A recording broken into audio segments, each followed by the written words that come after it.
Hi everyone, in front of me I've got LENOVO Tab K11E and let me share with you how to customize the icons on the status bar.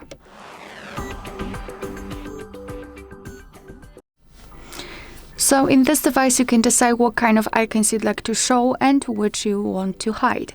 So all we have to do is to open the settings, and here in this left section let's scroll and find notifications and control center. Then let's scroll down again and find status bar customization and tap on this switcher to turn on this whole feature. And now, as you can see, you can decide what kind of icons you'd like to hide. So for example, the alarms, location, Bluetooth, mute status, battery. You can simply tap on it, and as you can see, your device will immediately hide the battery. However, I'm not really sure if it is the best idea, because you will have to guess whether you've got enough energy or not.